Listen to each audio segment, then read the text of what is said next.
اب اگلی بات جو آپ نے ارشاد فرمائی کہ جہیز کا مطالبہ کرنا کیسا ہے، تو جہیز کا مطالبہ کرنا جائز ہی نہیں ہے۔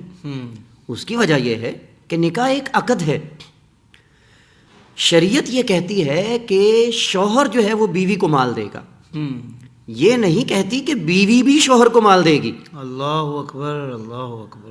ہمارے معاشرے میں یہ سمجھا جا رہا ہے کہ اگر مرد نے اتنا کچھ بیوی کو دینا ہے تو بیوی بھی تو بدلے میں دے۔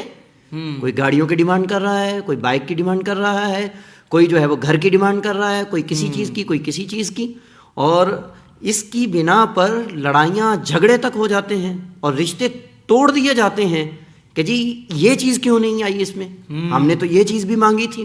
باقاعدہ طور پر اس میں لسٹیں بنتی ہیں کہ جی یہ بھی لے کر آنا ہے تم نے اپنے ماں باپ کے گھر سے، یہ بھی لے کر آنا ہے، یہ بھی لے کر آنا ہے۔ شریعت اس کی حمایت نہیں کرتی۔ اور یہاں ایک اور بڑا شرعی اہم مسئلہ وہ بھی پیش نظر رہے کہ یہ رشوت کے مترادف ہے۔